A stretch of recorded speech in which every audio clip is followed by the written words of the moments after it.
Welcome to the Real People, Real Business show, where we're talking with business owners who are in the trenches, everyday people who are working hard and have relevant and inspiring stories that you can relate to.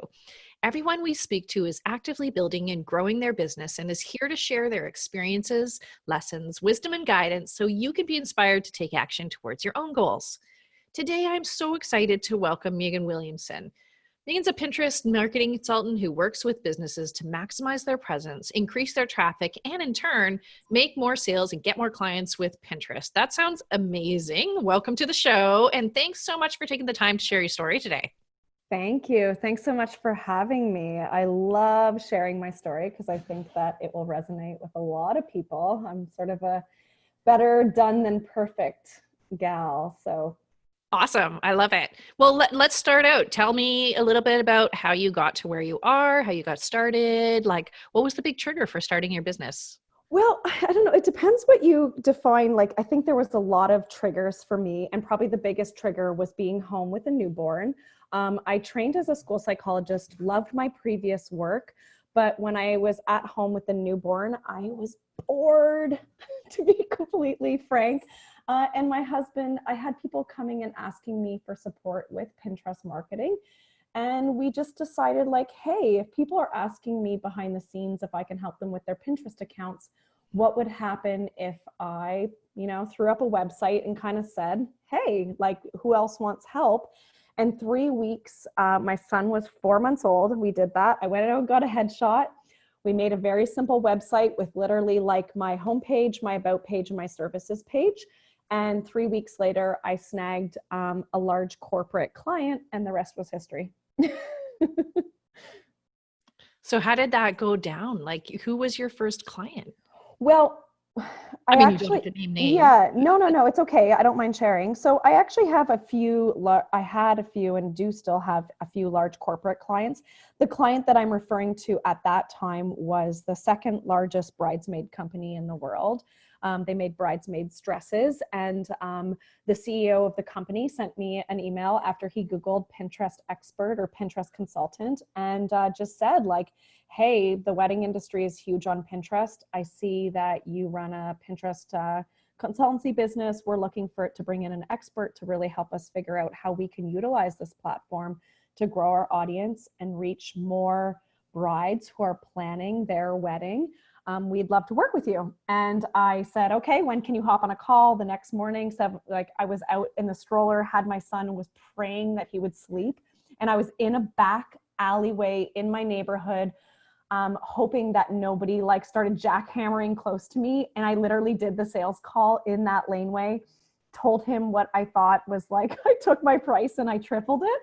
And he said, okay. So that's really how I started. That said, though, my background's actually, I started a decor blog 10 years ago. So I was well established as an influencer in the DIY decor world. So I had previous relationships with some companies from that world, and they're really who started approaching me for consultancy in the early days. And I just developed those relationships when I was starting my business. Okay, so why Pinterest?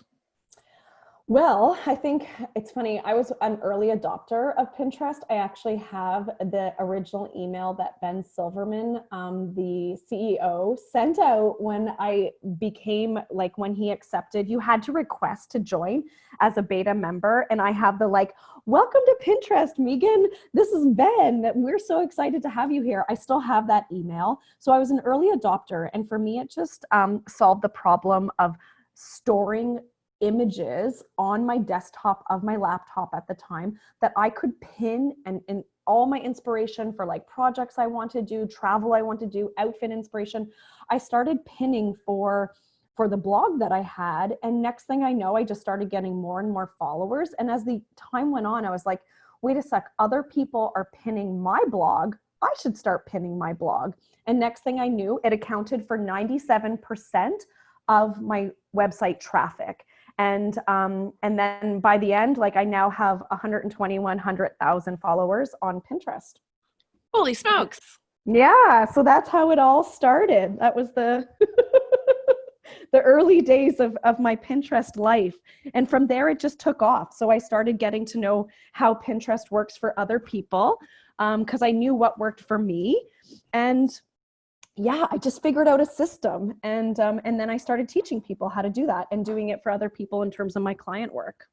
So what percentage of your work now is like done for you, where you're the consultant versus teaching others? Okay, so what's your definition? By income or by Well, I mean, I don't need to know income, but No, but I mean, like, so I'll say what's your that strategy? yeah, so my current strategy, my bread and butter is my done for you services.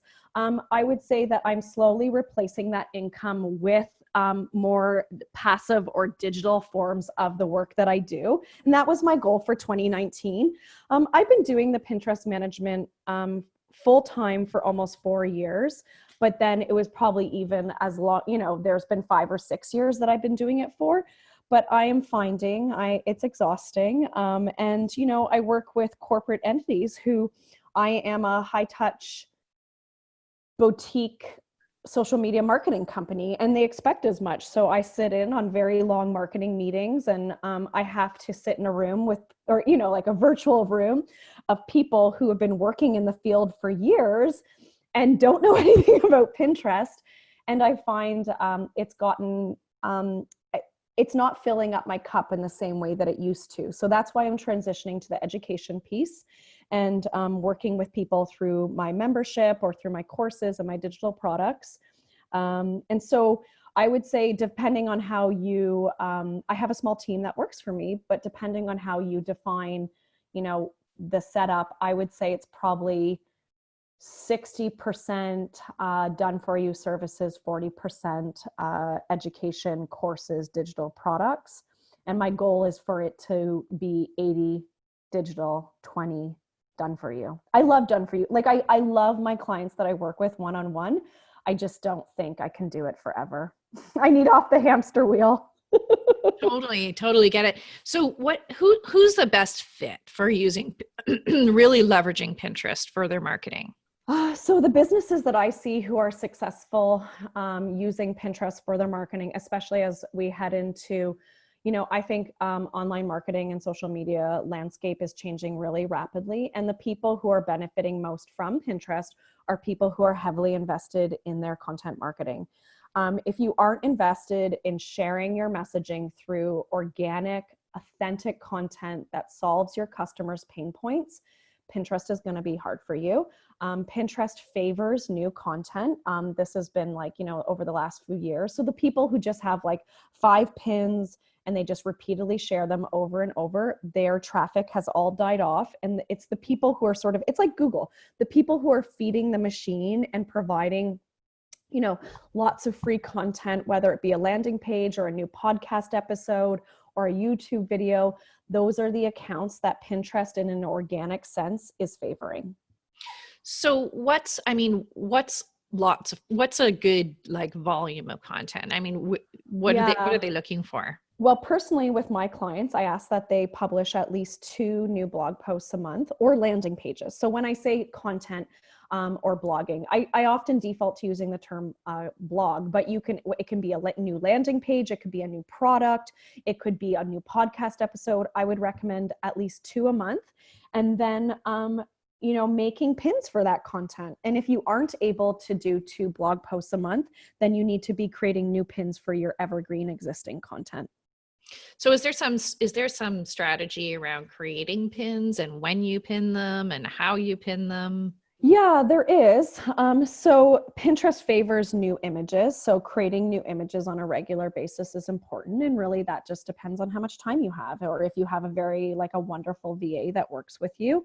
So I outsource all my image creation, and it doesn't have to be crazy different, but just varying your images. And that's also just smart strategy, because one user might click on the image of you and another might click on that text with text overlay on a stock photo. So really varying your imagery also just widens your audience and opens up your funnel, so you're reaching a much bigger group of people, instead of just saying, oh, 1 pin and this group of people will pick on it. And there is Like in terms of strategy, it's very different from other platforms because Pinterest rewards consistency.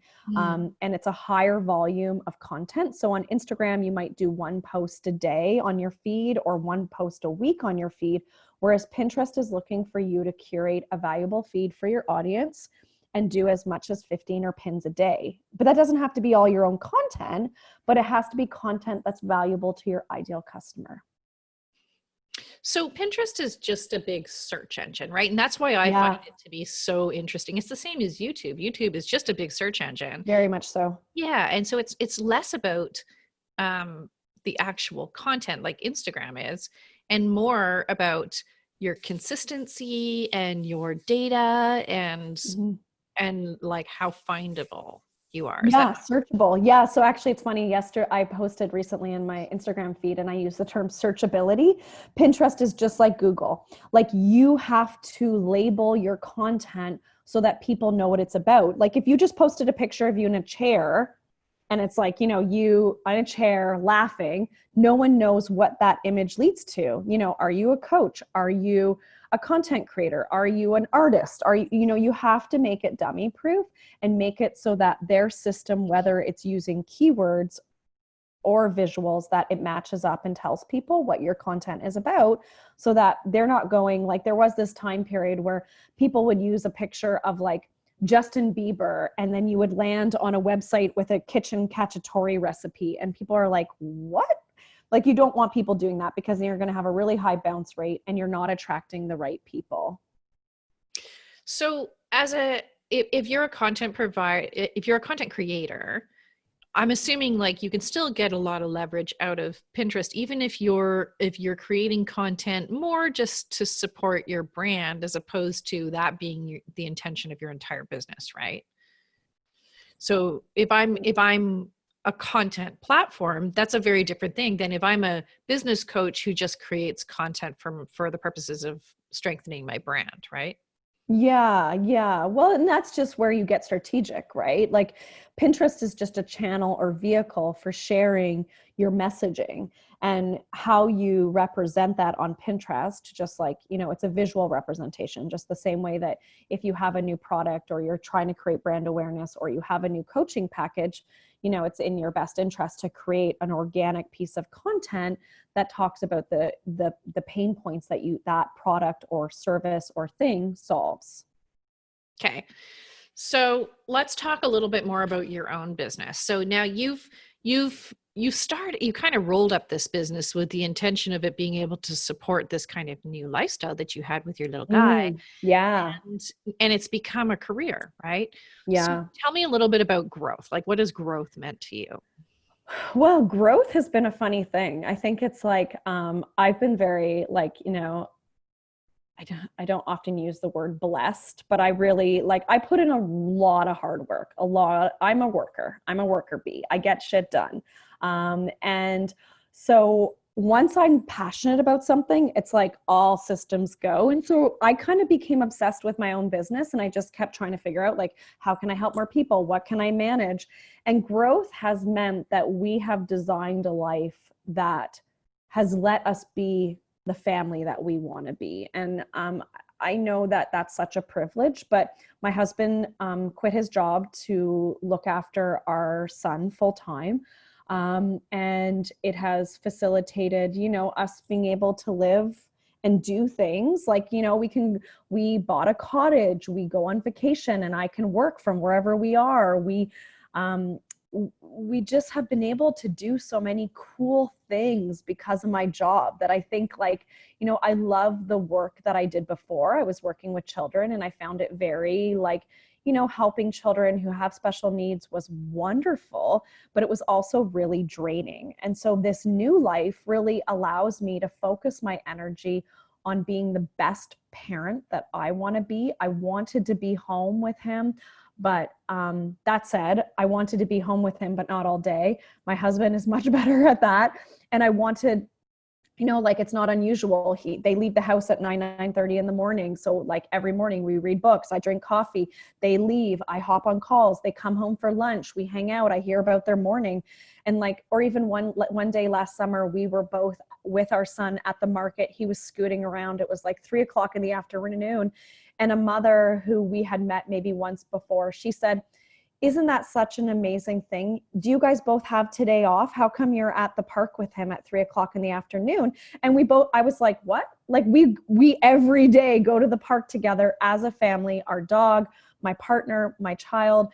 We grab coffees and we get a popsicle. And like for us, it was just so normal, but having this almost stranger be like, wow, that's so cool. How come you guys can do that? And I was like, oh, it's because I own my own business. And like, that's something I've worked into my day, that we go to the park together every day at 3 o'clock.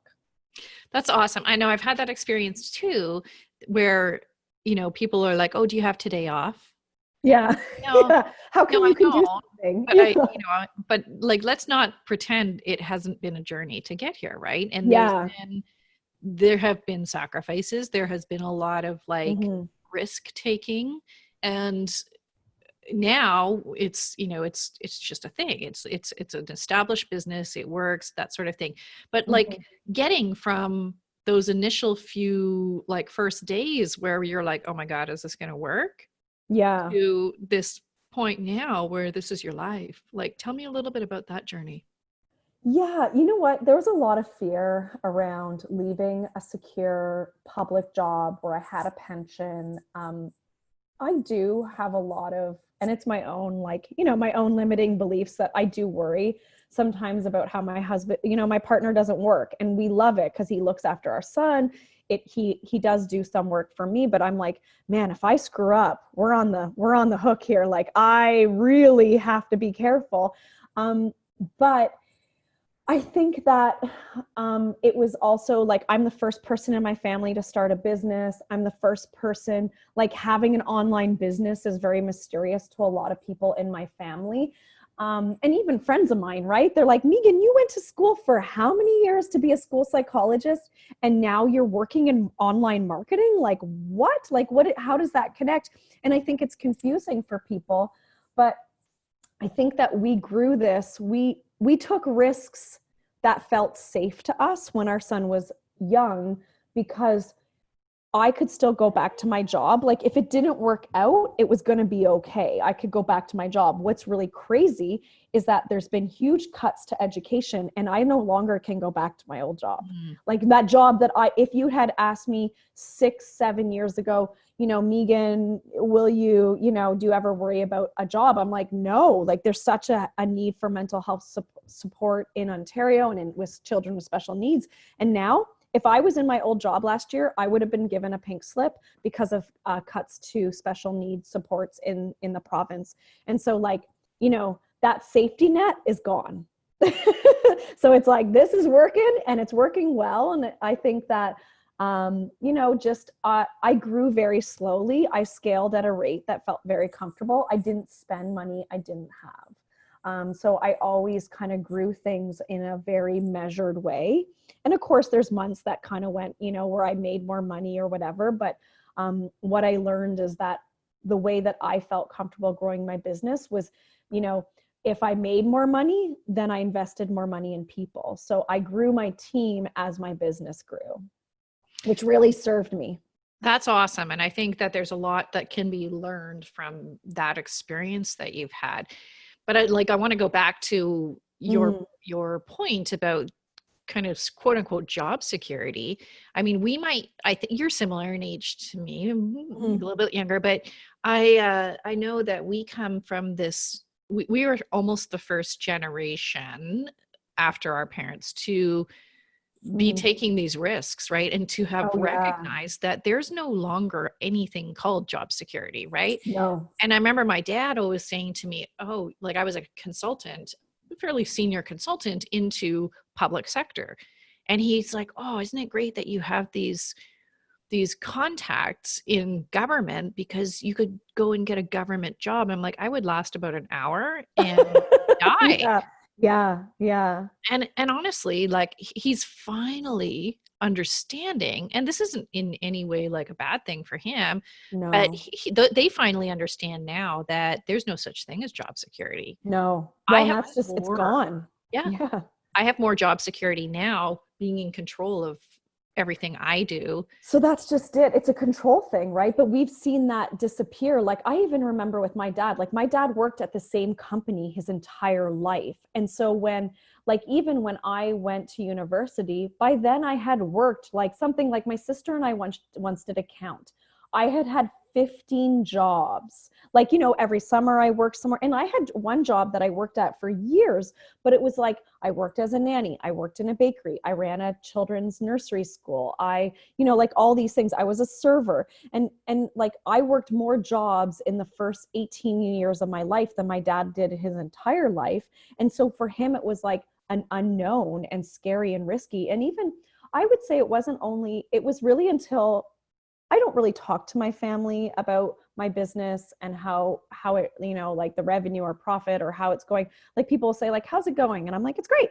You know, like they just see. But after we bought our cottage, it was like it clicked with everybody. People are like, oh my God, you just paid off your student loans. Oh my God, you just bought a cottage. And like I couldn't have done those things unless I took the leap. And like when you're in a job that is, you know, secure, you are also bound by your salary restrictions, by your, like there's pros and cons, right? Like I had a great dental package. I don't have that now. So now we pay out of pocket. But like those things scared some people in our family who are used to the old model. And now what they're realizing is like, there's no security in work. Even people who thought they had secure jobs don't. And like you said, I take a lot from being in control and having the power of how much money my company makes. And that is incredibly powerful for me, because if I put in some extra time, then I make more money. If I don't have as much time, I've set up a sustainable model so I continue to make money. But you know, it's this weird thing for different generations, right? They're like, what? And especially if you don't come from a family of entrepreneurs or, you know, people, they just don't get it. And my family doesn't, and it kind of scares some of them. It really wasn't a thing that there was a lot of support for back then either, Mm-mm. right? Look at like you can throw a rock in the internet.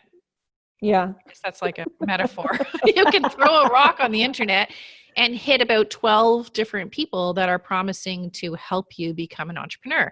Some of Yeah. them are effective, some of them are not so effective, but the point is there's a lot of support out there now, and you get to pick and choose what kind of support you need. So there are people to usher you through the entry into this amazing kind of, I have a theory that entrepreneurship is actually going to save our society, which is a Mm-hmm. bigger soapbox Yeah. for another time. But it's like it's becoming less and less scary and more tangible that we can be successful, and we can, like, a lot of my clients, they're not in it to make hundreds of thousands of dollars. They're just in it to have their life back, and Yeah. that's super powerful. And Yeah. it's all super possible as well. So we increase our happiness quotient a lot.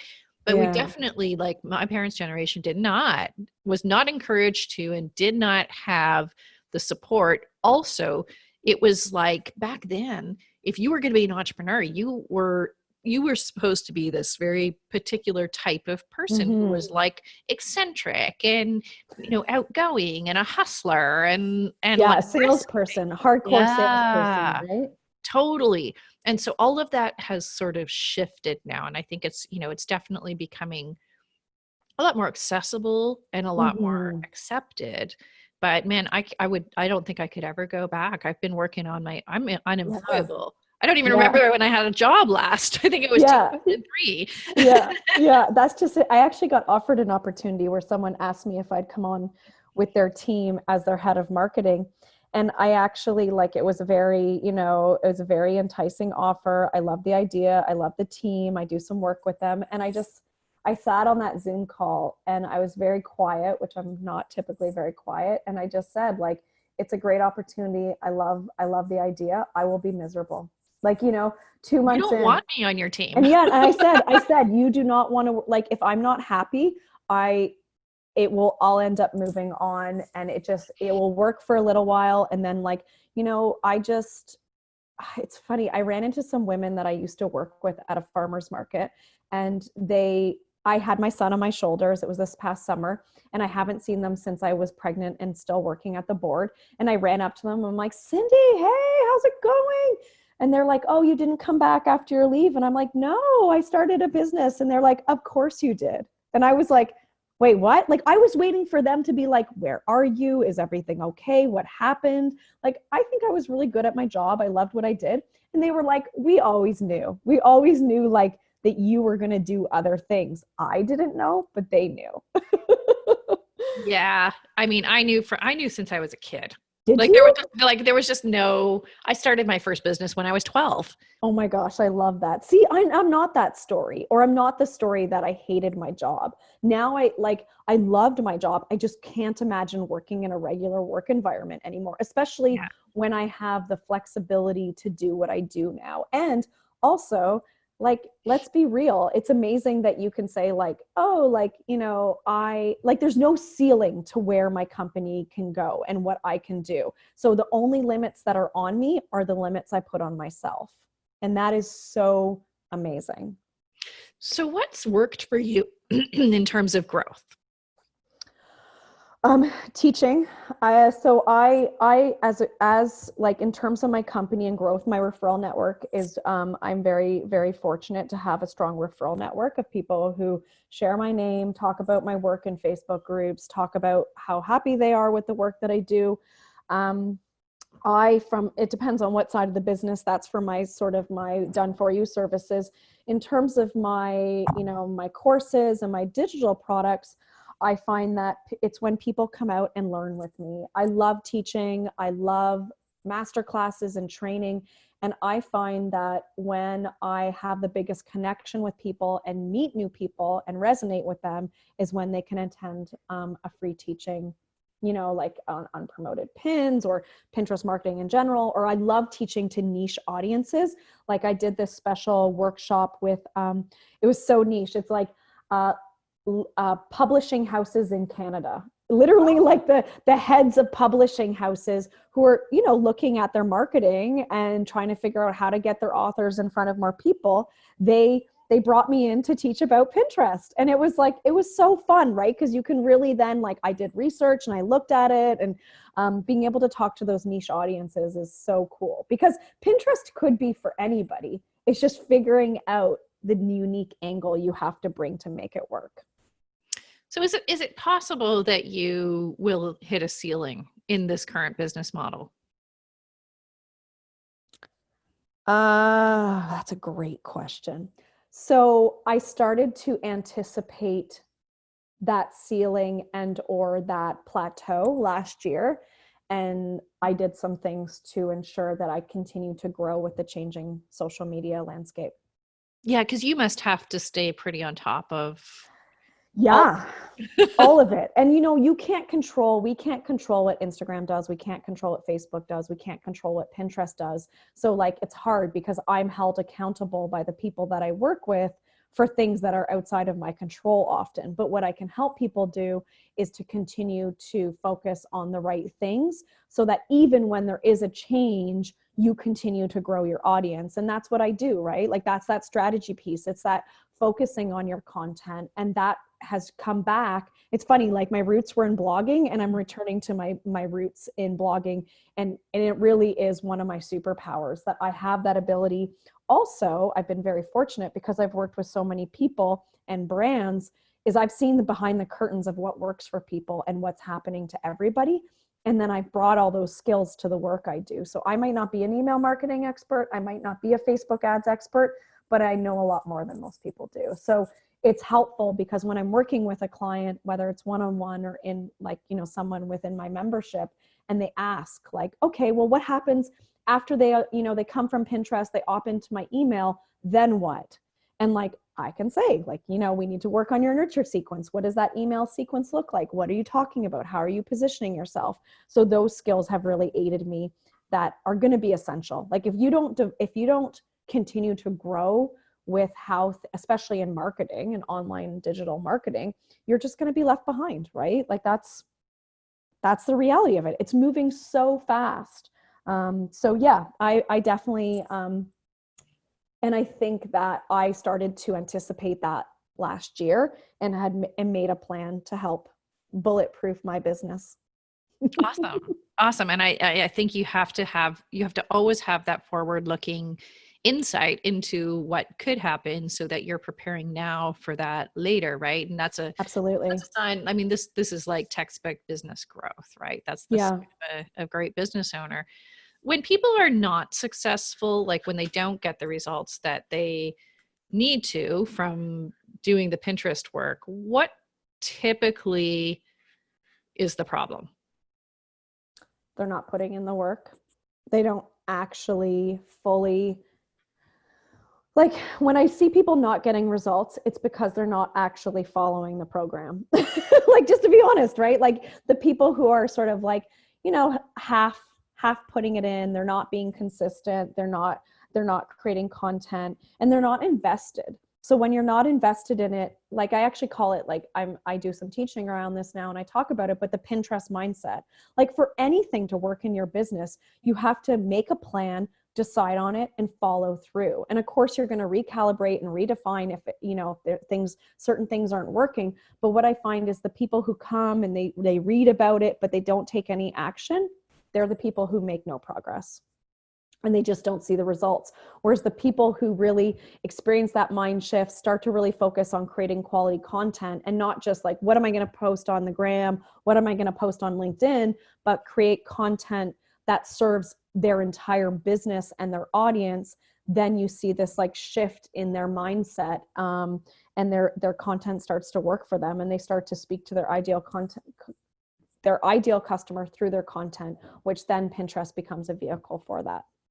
So can any business benefit from using Pinterest and social media? So, the short answer is yes. The complicated one is like, it's tricky for some businesses more than others. And it depends what your goals are. So if your goals are for brand visibility and awareness and you're invested in content marketing, yeah, it's a wonderful place for you.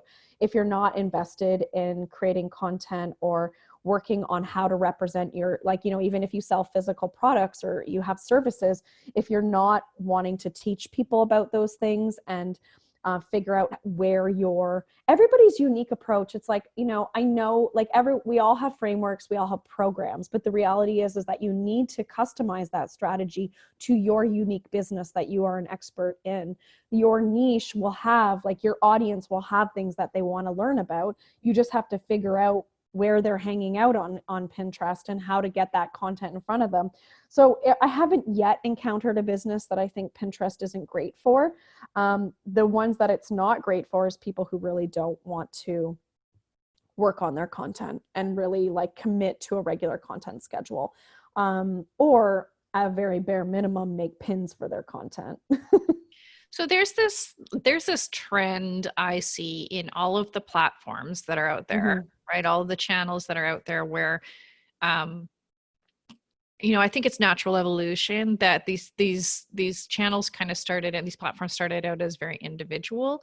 And now you're seeing these collaborative strategies happening. Yes. I know that's happened with Pinterest as well. So can you talk a little bit about that? Yeah. So it's funny. I've also noticed that. And I think like, they're all in isolation. And then it's like, well, how can it work together to benefit a business owner and to really be the best experience possible for the users, right? Like that's what these platforms are created for. They're created for the users, not for us. The users, we're business users, so we're more strategic. What I see happening with Pinterest is that people are realizing they can repurpose their content, and then it's just getting strategic about repurposing. So if you're creating a blog post that also is going to be a YouTube video, that's also going to be an IGTV video, how can you take that and create a short sizzler video pin for Pinterest? And I think working in tandem, what I see is that the businesses who benefit most from using Pinterest to grow their audience are the people who see it as this like a whole ecosystem. So if you're just using Pinterest in isolation, yeah, it's going to be fine, but it's not going to be great. And so what I see is that it's a wonderful top of funnel, avenue for marketing. So people on Pinterest are in discovery mode. They're planning, they're wanting to take some sort of action. They have a problem that they need solved. They're looking for ideas. So bring people in, they discover you via Pinterest, but then you nurture them with your email marketing, with your Facebook, with your Instagram. Like we know Facebook and Instagram want people to stay on the platforms and get to know you and have conversations and engage with you. So work that in. Someone discovers you via Pinterest, then they go to your Instagram account, they watch your stories, they see what your products that you're selling, your services, and then they stick around and buy the thing. But it's like an ecosystem, right? Like they need to work together. So Pinterest users, I mean, traditionally it's been more like recreational, right? Mm-hmm. But are business users going to find you through Pinterest? Like other business owners? Oh, that's a great question. Yeah, I think so. Because the reality is like it's like a community over collaboration vibe, right? Like you have a vested interest in sharing other people's content that adds to your ideal customer's experience. So what you end up doing, I know like there's a few people in the online world that I knew on Pinterest before I knew them on Instagram or anywhere else. Actually, so I just did a coaching certification with a woman, Reese Evans, and her program's called Yes Supply. I knew her from Pinterest before I found her on Instagram or anywhere else. And she's been a longtime user for her blog and her business on Pinterest. And I was like, when one day she got like recommended to me on Instagram, and I was like, oh, I know this person. Like, I know her pins. And that happens to me all the time. Graphic designers, branding experts, web developers who have been longtime users of Pinterest and have great style. I'm like, then I meet them in real life and I'm like, oh, I know your Pinterest account. Like, yeah, so it can be a wonderful source of finding other businesses. So you mentioned that you recognized somebody through their pins, right? And Pinterest is a bit of a visual search engine, right? So is there some element of your strategy and your success that comes down to like the visuals in the Yeah, so it's a great question. So I would say that I'm a very visual person and I'm attracted to people. I often, like before I even knew you, like I knew your look, right? Like you have a very particular online presence and it's like, oh yeah, that's Stephanie. I know her. I remember her, but I'm a very visual person. And that's probably why I'm so drawn to Pinterest in the first place. So there's this like, that said, I do recommend to people, like you don't have to put yourself in a particular box for Pinterest. But I personally do recognize people from their branding on their Pinterest accounts. And if they're very consistent, and if I find that if you create templated looks for your Pinterest pins, it's just easier, right? It's like anything. Like if you have a system, it allows you to automate your image creation to some degree. So there's really arguments for both. I feel like as time goes on and Pinterest grows and it's getting bigger and bigger and bigger, you don't need to have that recognizable, that image recognition. I don't think it's a bad thing though. And that's why Pinterest recommends like putting your logo on everything. So as long as your logo stays consistent, people will find you. Yeah, I agree. And when we get to that level where you have that kind of visual brand, then I don't know that it doesn't help you with recognition. But again, I think it comes back to it's a search engine, which means it operates on data, right? Yeah. And it's always looking at the data, right? Constantly. Yeah. And it favors you if you're feeding it and giving it new visuals and have more, like I always see them as vehicles, right? Vehicles for your message. And so that's why, like, I find that when people branch out and diversify their look, you are reaching more potential people because there's going to be the person that clicks on the picture of the person that clicks on the collage, like there's all these different types of people that exist on Pinterest. And some will and that's why doing A/B testing with your imagery on Pinterest is so important because Pinterest users will tell you the images they like, and then you just create more of them, rinse and repeat, right? I found that I started testing out new images that aren't a stock photo, aren't of me, but are of like a quote or like a, you know, like a really snappy copy on a filtered image with like a one of my branded colors, and people love them. So now I'm making more of them. I'm like, oh, of course, like you constantly, right? But when I tried them a year and a half ago, they didn't really resonate with people. So So so I'm going to take a little bit of a left turn here. We talked about the, being an entrepreneur and how being surrounded by community is such an important thing to be, to making that transition. So how have you found that kind of support?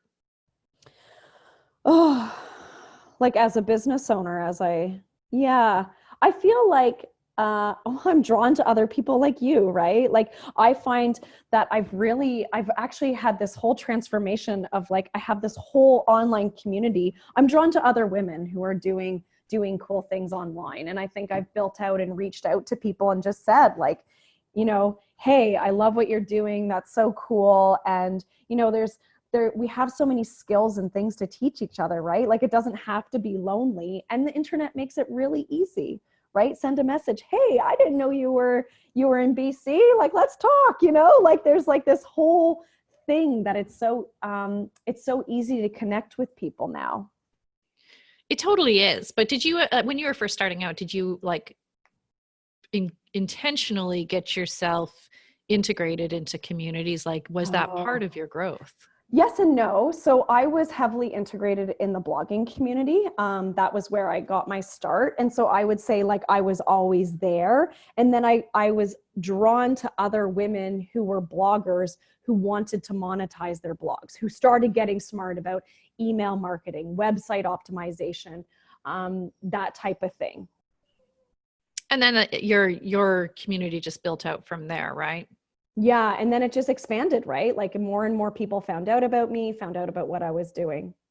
Okay. So you've done really well for yourself. And this is like, very typical of business owners, that they really want to create something that works for their lives first. And, the money is sort of secondary. What's been that pivotal moment in your business? Like what really made things change for you? Oh gosh, I don't know if I could say that it was one moment or one thing. That's like the funny thing when people ask me, like everyone has their story. You know what? I think it was like, there's just like, I have several moments, and usually they involve me. Like it's the middle of the day and like I'm on a beer, or I'm having a beer on a dock, or I'm like, we're in Mexico and like we're on the beach, like doing something. And I'm just like, this is amazing. Like, this is why I hustle. This is why I do what I do, because then like, I don't know how like parenting is a very funny thing for me. I love being a mom, and I love like my human child is the world to me, but there's also a part of me that it fills up a certain part of my life, but not another part. And that's where like my business is so important to me. And I think that there's crossover. So like my business lets me be the parent I want to be, and then the parent I am lets me have the business I want to have. So I don't really know if I have a defining pivotal moment where like, I thought to myself, like, I don't know, my journey is so different and unique. I'm sure everyone feels like that, right? I think probably a pivotal moment for me was maybe buying a cottage and paying off my student debts, because it all happened around the same time. And I could have never have done those things. And I was like, I'm doing it. I'm getting like, I had a Pinterest board about a cottage for 6 years, and I owed a lot of money to the Canadian government for my student loans for my education that I did. And when those things happened, I was like, if I can do this, I can do anything. So probably if I had to pick a time. I love that. And I mean, this is one of the things that you and I have always sort of commiserated on, is that this image of like the hustler and the laptop lifestyle and the guy with his Lambo, like yeah. we're done. We're done with all of that shit, Yeah. right? Yeah. We're moving on to this very real and very interesting group of ladies that even in Yeah. Canada, right? I know we're both Canadian, Yeah. of these very authentic and very like successful women who are just doing their thing. And we're moving away from this like, oh, I'm a femalepreneur, I'm a womanpreneur. Look, I'm Yeah. a business owner. Mumpreneur. Yeah, I'm just a business owner and I'm doing Yeah. things in the way that, so we're kind of going away from this like specialization into, a more common group of people who are building these things without it having to be sparkly or hustly or Yeah, any of that totally. stuff. I Well, mean, and is I that think, yeah, I was just going to say, I think something I've noticed is the people who have fear of being too big or too bright or having the radical idea in a boardroom, they're making those moves online.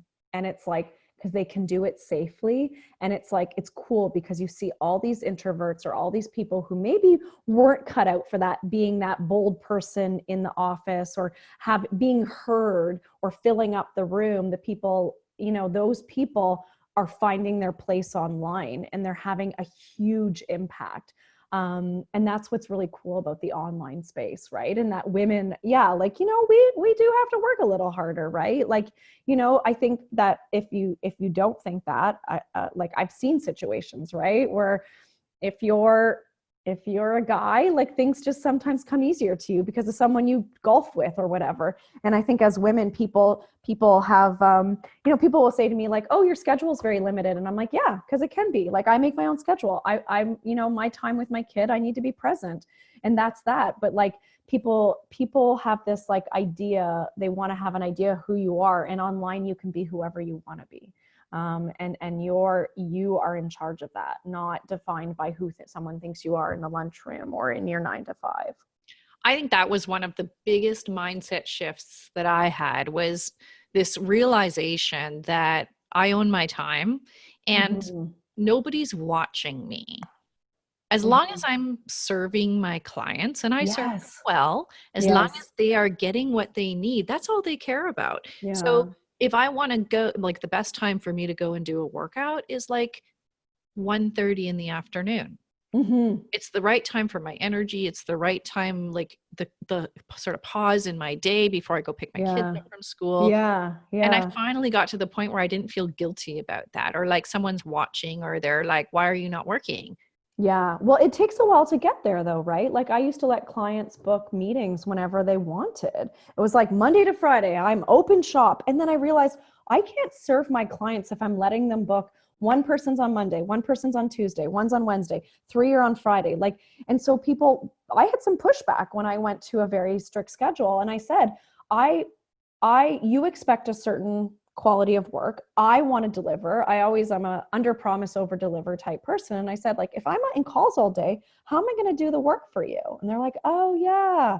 And then everything was fine. Right. But it takes a while to get there because at first you're like, I'm a people pleaser, right? Like, oh, okay. Like, this one time and outside, and next thing you know, you're in calls all day, every day, or yeah, being able to do things that in the middle of the day, right? Like it's such a luxury. Even like I can't go to malls at nighttime anymore. I can't go, or even like I take Fridays off to do things with my son, to have a mummy day. And like, that is such a privilege and we're so lucky. And if I need to, I will work on a Friday, but like, we can create and design our lives around our business, not a business that decides what your life is going to be. And that's what so many people get in that trap, right? Like, I remember the day that this all changed. It was a day that, because I used to have my calendar open for clients to just book whenever. I had a day of 12 calls back to back, 12 coaching calls back to back. And I like by the end of it, I was just like, I, I couldn't even speak. And I'm like, nope, that's not serving anybody and that's not helping anybody. So no. we're not going to do that anymore. Yeah. Well, and it takes you have to get burned a few times, right? Like that's just it, that you have to get like where you have all these goals for the week and you're like, how come I didn't get anything done? It's like, oh, because you were in goals, like you have to really get good and you have to get good at saying no. And Yeah. that takes a long time to get there as well. Yeah, I agree. So what's next for you?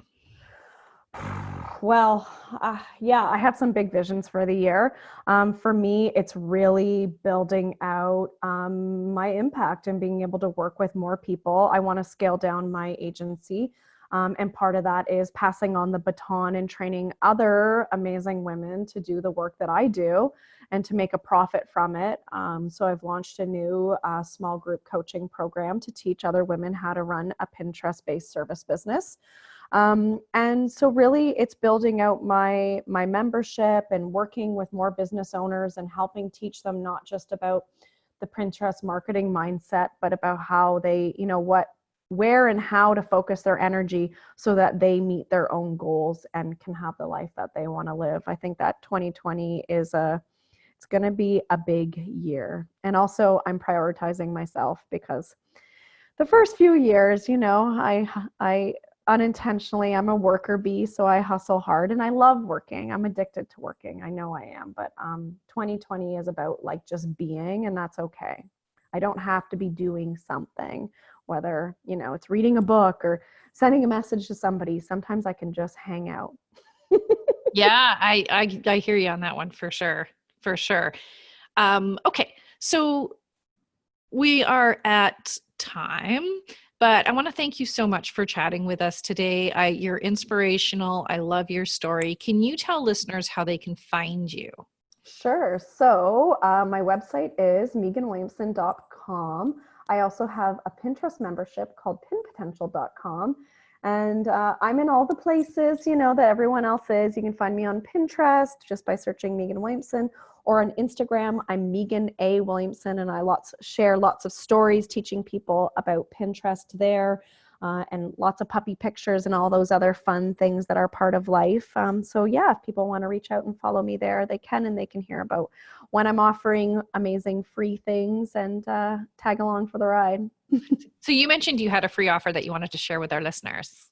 Sure. Well, I have several. But I think that the most helpful is probably my account review checklist, which is a wonderful way just to have a look at your Pinterest account, make sure you're doing all the things you should be doing to have an optimized account, as well as a webinar that teaches you how to optimize your account. So once you identify the areas that are maybe not as strong as other areas, how to clean up your account and optimize it so that you can get more traffic and more eyes on your content. Awesome. I'm going to go sign up for that.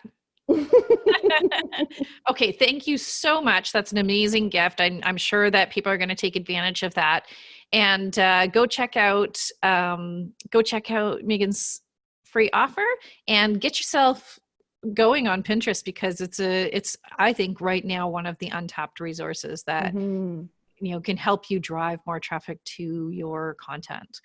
Okay. And that's a wrap for this episode. Such an amazing conversation. I love your story. Make sure and go and check out Meagan and her offer. And thank you for tuning in with us to hear this story. The episodes you're listening to are all featuring members of my free private Facebook group called the Real Deal Business Coaching Group, where we have daily prompts to keep you focused on building your business and sharing your everyday challenges, bi-weekly virtual coffee chats, open coaching, and member support from the incredible community. If you'd like to join our community, or if you'd like to be featured on this show, I'd love for you to come hang out with us in the group. The link's in the show notes, or search up Real Deal Business Coaching in Facebook to find us.